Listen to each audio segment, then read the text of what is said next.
This is the introduction to the first of many lectures, videos, and conversations that I'm going to have. I had wanted to start off with a brief overview, more like a summary to explain what the following and the subsequent lectures will be about.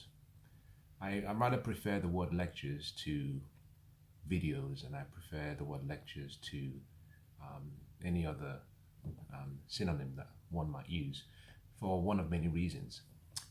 A lecture is not just simply a place where you have conversations with people of similar interests, but it's also, it can represent an environment particularly for learning, an environment where you're allowed to be free in your speech, but also to be free in your thinking, and to be able to think deductively and inductively and ask questions and not be ashamed to raise your hands and say, I don't understand that. But more importantly, for the person teaching to be free to express their ideas as they are occurring in their thoughts without having any preconceived outcomes. So in this session, it's going to be a combination of me sharing some of my thoughts about various topics, about life, about love, about nature, about purpose and dreams and desires, and pretty much every area that I think might be of value. Now, before I go further, let me make some very quiet clarification so you can understand. Let me set the theme, but also the context of what we're going to be doing in the next few sessions. Now, I don't know how long this will last. It all depends on how far I think it's been useful. For a number of months, I haven't made any lecture series. I haven't either recorded anything or I haven't shared any ideas. And that in itself is not because I had nothing to share. As a matter of fact, the opposite is true. I went through a phase, and it's interesting that I share this. I went through a phase where it suddenly dawned on me, and I like that word, something dawns on you, where I started to question a lot of what I knew. And by that, what I mean is this. I consider myself to be a student of life. As a student, I see myself as a learner. I see myself as someone who is consistently passionate about learning. I've spent a number of years accumulating knowledge, trying to understand the knowledge for a number of reasons. One, information is one of the most cherished sources of, or ingredients, let me not say sources, ingredients of what I call the good life. And you need to gather information, and that information, when studied, becomes knowledge. But knowledge in itself is not power. And by power, I'm not talking about physical power. I'm not talking about the kind of power we see in our social structures. I'm talking about power in the sense that it can enable you to transcend from wherever you might find yourself in any area of life to where you wish to be.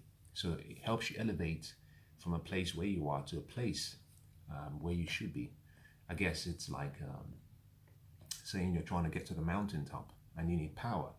And that power comes first in the form of information. When studied, it becomes knowledge. And I have spent a number of years gathering knowledge. But here is the important thing, that knowledge is not power. It is the potential of power when directed, when channeled, and used strategically towards a desired objective. And that simply means that you can gather knowledge, and it means nothing. As a matter of fact, I'm going to say something that will probably be quite interesting. If you look at all of the information and all of the knowledge in the world today, I would say probably about between 90% and probably 97% of all of the knowledge and information in the world is unrelevant. It's irrelevant, I should say, not unrelevant. Irrelevant to your progress. It's irrelevant to your success. It's irrelevant to your good health, your security, your wealth. Is irrelevant to your life. One of the things you and I have to learn to do is become very, very, very good at intelligently discriminating and separating what is relevant from what's irrelevant. And so I began that process of studying. And as I studied, I started to filter and move information about.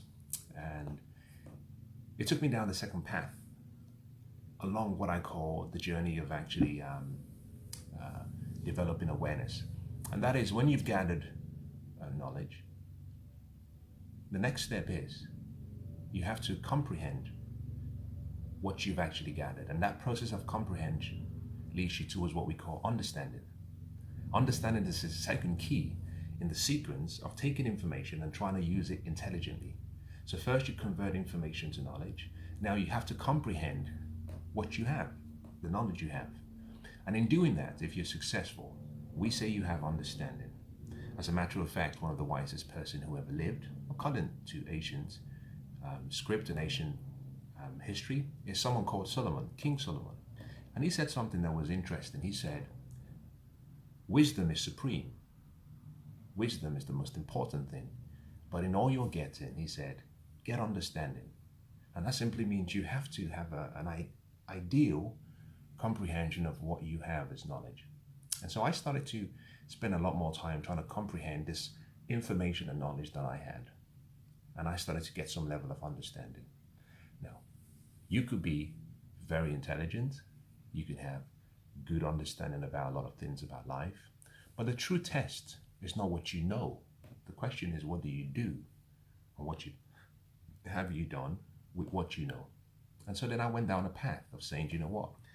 I've gathered enough information and I've gathered enough knowledge and enough, I have some level of understanding. I comprehend some of this information. This is after I'd filtered and I had gotten rid of what I believed was unnecessary at that particular time for my life. Because, you grow, you change, you develop.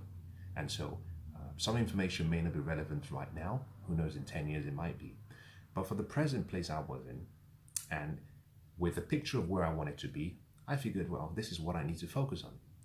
Now, as I started to get understanding, I got to a point where I became complacent. Because effectively, you become someone who just knows, someone who understands, someone who's comprehending the information, someone who knows where the information is. But if you're not careful, you become complacent in actually applying the knowledge. So the true test of whether you have actually mastered knowledge or mastered what you know is the word results. You see, I can look at your life and I can tell you in every single area of your life how well you understand and how well you're a master of the information and the knowledge you have. Results never lie. And someone once said that life and success is like a numbers game. Now, I know you can't apply that quote to life in general, but the point was that in any area of life that you can measure quantitatively, not qualitatively, but quantitatively, that you can say this is a numbers game. Give you a good example. We look at health. Can you measure health quantitatively? The answer is absolutely yes. There are benchmarks and statistics that you can look at. I can look at your weight. If you stand on a scale and you weigh about 700 pounds, something is wrong. If you're 26, if you're 25, and you weigh about 400 stone or 400 pounds, whatever the unit of measurement might be, something is definitely wrong. Likewise, we can look at something called your BMI, and we can look at the composition of your body. We can look at your kind of body fat. There's certain parts of your body where we can look at a numerical estimate of a result, and we can say something looks right or something looks wrong. We can look at your personal life in the area of financial wealth, and we can look at the numbers and we can say, well, what is your net worth? What is your wealth worth? How much do you owe? How much do you own? We can look at how much do you earn? How much do you pay out in taxes? And we can look at a few numbers and we can say something is right and something is wrong. So results is the name of the game. Results is the name of the game because that's the scoreboard of life never lies. We can look at the scoreboard and we can say that you're doing well, or we can say that perhaps you haven't applied yourself well enough. And so in my case, I went through a phase of getting to a point of recognizing and accepting that I had all this knowledge and it was time to apply it. So I began to apply this knowledge and apply this information I had, and I started to get results. And that's, in my opinion, it's where the beauty of the dance of life begins, which is you learn something and you try it. You apply it, you get feedback. First, you get results. From the results, if you study the results, if you're introspective, if you reflect, if you ask questions, if you're curious, it will lead you down a path of what we call constant and continuous, never-ending improvement, where you can say, okay, well, I got 10 out of 20. What would it have taken for me to have increased my 10 to 15? What did I not know? What did I miss? I'm going to just deviate. And you're going to notice this in this series as we go along. I don't have a script. I have a theme in my mind. I have an outcome in my mind, but I don't have a script. And that means that I might move in between different topics, which I'm very, very well known to do. Meaning I'm going with the flow. I'm not restricting myself to a line of thought. What I was going to say was this. Stay with me as I go around in a loop, because sometimes I'm just going with my inner guidance system. A number of questions you should ask yourself in life. One of them is, what am I doing? The second question is, what results am I getting? In other words, what am I doing? The second is, what results am I getting? And the results you're getting will tell you what is working and what isn't working. And those two questions are very key. What is working in your life? What isn't working in your life? You see, the reason is because someone once said that insanity is doing the same thing over and over again and expecting a different outcome. And most of us are conditioned without realizing it. You know, we're creatures of habit. And therefore we do things without stopping and saying, what is working, what isn't? So one of the first questions, one of the many questions you should ask yourself in life is, what am I doing?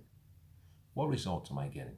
And from the results you're getting, you have to deduct two extra questions. What is working? What isn't working? The next question is, from the results I'm getting, what shouldn't I be doing? In other words, what do I need to stop doing immediately or progressively? But what do I need to stop doing? Because it's not efficient. You see, we understand the difference between efficiency and being effective. If you want to succeed in life, you've got to be effective. You don't need to be efficient. If you can be efficient, that's great. But efficiency is doing things right. Effectiveness, on the other hand, is doing right things. And there's a huge difference. You see, there's nothing as tragic as doing something so well that need not be done in the first place. Imagine yourself, you say, well, I want to see a sunset. And we know that the sun rises in the east and sets in the west. But if you want to see a sunset, you don't start heading in the opposite direction. If you head in the opposite direction, although you are being what we might call active, although you're being putting in the work, we call it hard work, you're not really being productive. So many people mistake movement and activity for progress or achievement. And that's the key thing. So you've got to ask yourself, what do I need to stop doing right now? And here is probably number 4, and very importantly, what do I need to start doing that I'm not doing? It's very important, very key. Because effectively, you see, you have 24 hours every day, and whatever you assign your time to is where you've assigned a part of your life to. We all get 24/7, we don't get it back. So how you spend your time is how you spend your life. And time is not, they say time is money. It's not entirely correct, because to call time money is one-dimensional. You're limiting this great gift to just one little outcome. Time is everything. Time is everything. And so for you to give your time to one particular activity, you're giving everything to that activity. And what you want to do is make sure you're assigning that time to the right activity or activities. So you want to ask yourself, what do I need to start doing immediately right now that I'm not doing? And then finally, number 5, in my opinion, is what am I doing well? Because I guess part of the challenge that most people have, and I've had this struggle, is in many cases, we are individually our best critic and our best coaches. So many times, you're the one who criticizes yourself. As a matter of fact, I'll say something which is interesting. Some of us are so critical of ourselves that even if we were to put ourselves on a jury stand and we had a jury panel trying to judge us, they wouldn't judge us as harshly as we judge ourselves. And that's very, very important, and I hope you get and I hope you grasp it.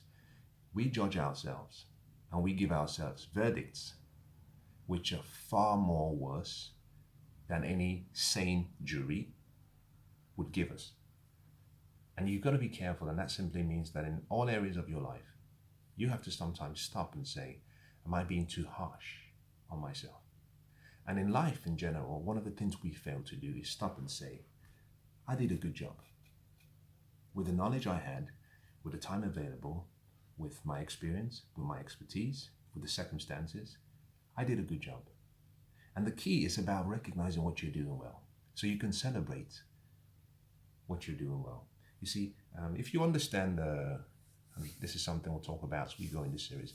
If you understand the concept of who we are, we rise with praise. Think about this. If a dog does something well and you pat it and you praise it, it does it again. Human beings are the same.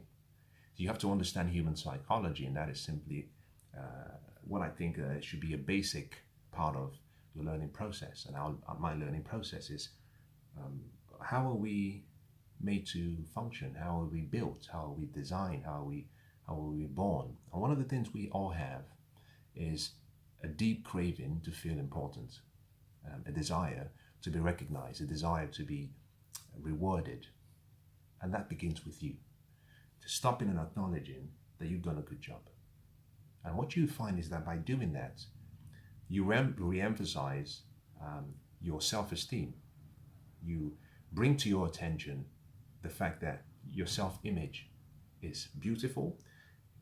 Your self-image, when it's magnified, affects how you feel, which is your self-esteem, how you estimate you have about yourself, the way you see yourself. If you have high esteem and a good self-image and high self-esteem, you find that your self-confidence increases. Most people think self-confidence comes from some heroic accomplishment. No, when you do something heroic and you're successful, sometimes we call that situational self-confidence, which is something you've just done for a short period of time. Lasting self-confidence comes from self-discipline. Self-discipline develops habits. Your habits controls your life. So one of the key things you want to do is stop and say, what have I done well? Because what you do is you recognize and you celebrate what you've done well. It's like you're reinforcing good behavior. What you find is you're saying to yourself, you're doing a great job. There's an analogy where you simply say, well, if I look at my beliefs and I look at my actions and I look at my potential and I look at my results, they're all inextricably linked. Recognizing and celebrating what you've done well helps you see in yourself a potential that is there, where you say, do you know what, if I can do this, I can do much more. If I can do this, I can do just a little bit more. And that makes you realize that, well, the potential for more and for growth is there. Accepting that potential reinforces your self-image, your belief in yourself, your self-identity, your self-ideal. That reinforcement pushes you to say, do you know what? Do again. You can do again. What happens? You take action. You go back and you do it again. Guess what? Because you're doing it again and because you've done it previously, but this time around, you're redoing that activity with a little bit more consistency. and drive and inspiration and passion and hope that you want to do better than the last time, what you find is that you have what we call incremental improvements. Those incremental improvements set you on a path. It's like climbing a stairs. You have different levels.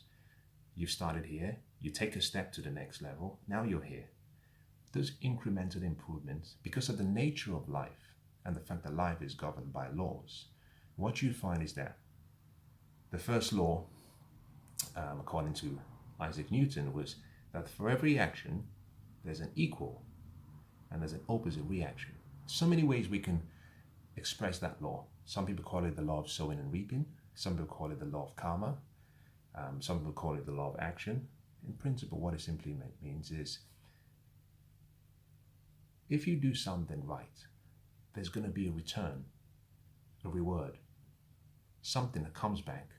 Because in doing something well, you've created value for yourself or for another. And there's going to be a compensation. We call it the law of compensation. And what you find is that by taking that action extra, you find your results are better. So it goes in this loop. You find you believed in yourself because you celebrated yourself. Your potential was recognized. You took action. Your belief, your self-image, your self-esteem was increased. That allowed you to take more action passionately because you're inspired. Taking action meant that you did more than you did previously. Your results would demonstrate the additional work you've done, and it would identify an increase, a progressive increase. And guess what? You started here, now you're here. Now, the progressive realization of a goal, moving from where you are to where you want to be, we call that success. The pursuits of a goal. Now, L. Nightingale is the one who came up with that beautiful definition. He said that success is the progressive realization of a worthy goal. Now, I took that definition because I couldn't really improve on it. I thought it was beautiful, but I made some corrections because I found in my life particularly, and I'll share some of the stories as we go along, that there were times where I had a goal and I pursued the goal and I got the goal and I felt empty. And I don't know about you. I don't know if you've had that same feeling, but if you have, there was a reason. And here for me, what's the reason? I made the goal, I made the result, the outcome, my destination. And what is one of the mistakes you should never make? You should always see the goal as a target. That target will keep moving. What you want to do is focus on the process. The most important thing is recognize a sequence, something called be, something called do, something called have. So long as you keep your perspective on those three things, be, do, have, you have a great chance of actually becoming an incredible blessing, an incredible contribution to yourself, to your family, to your society, and to your community. Now here is the key thing. So far in the last few minutes, I've been talking about taking action. If you make the destination the goal, what you tend to find is that you become so obsessed and focused. Probably that's a better word, not obsessed, but you become focused on achieving the goal. And as a result of that,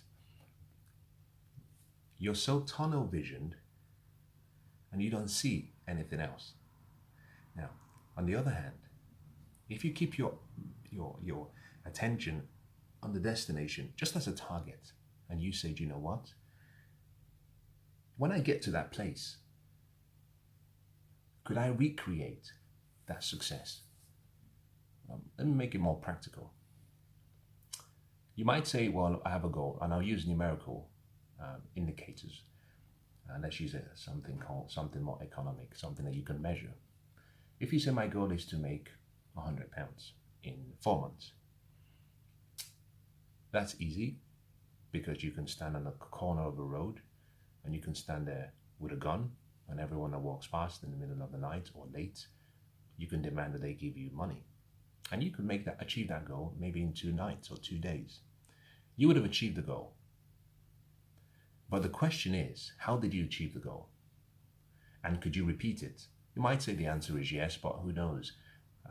If karma gets its own chance, what goes around will come around, and maybe you might get caught, and maybe you might be sent away for a long time. On the other hand, if you said, you know what, I'm going to develop a skill, and I'm going to use this skill I have to solve problems for people, and the more problems I solve, the more people will recognize how good I am, and the more they'll be willing to reward me for what I've done, and I'm going to get some money back.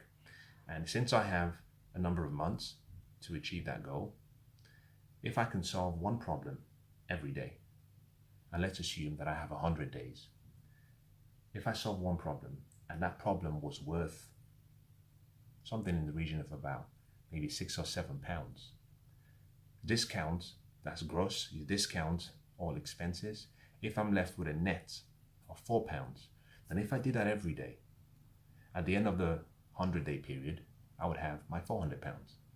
Now you've got to think about it, okay, well, to solve one problem, I need to have a skill. So I'm going to try to focus on learning the skill first. And then when I've learned the skill, I'm going to focus on trying to find people who have problems, which is sales.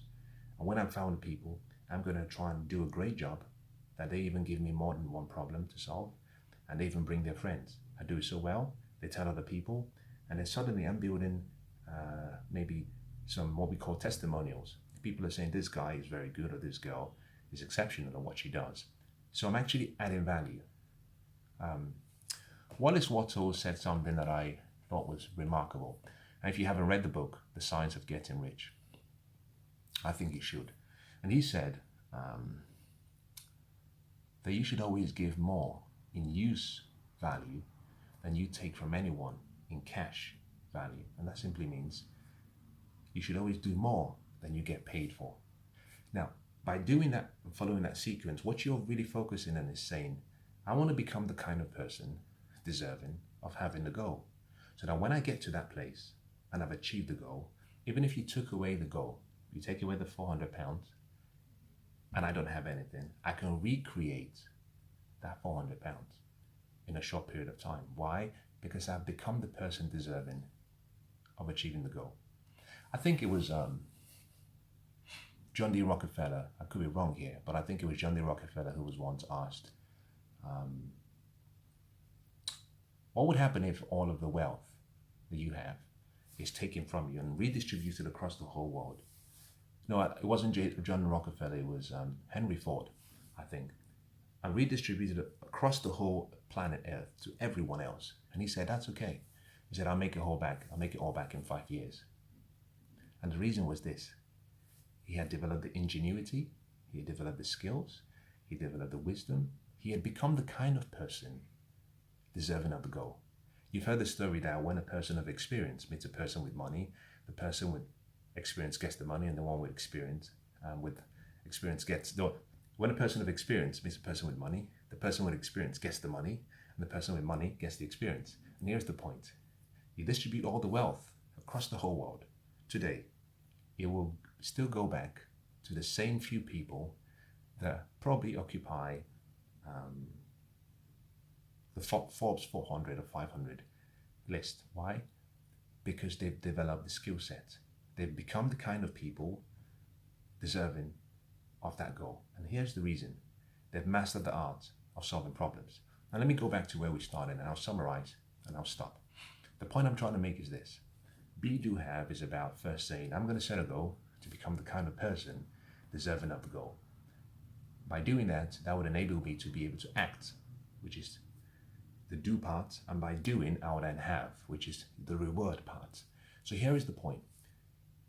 Whatever you do in life, you have to get to a point where you're starting to ask yourself multiple questions and use the questions to circumnavigate and guide you towards where you want to get to. But do it always following the golden rule. And that's probably one of the most important things that I would say today. You always have,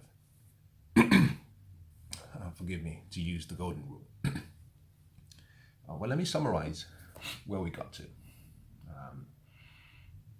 Going forward, the series will be me sharing thoughts about a number of key areas. I know I haven't concluded what I was really talking about, but I think I should draw this in because I've been talking for a while. One of the topics that I want to share going forward is what I wished my father taught me That's one topic I'm going to share. I think it's going to be powerful. I think it's going to be instrumental.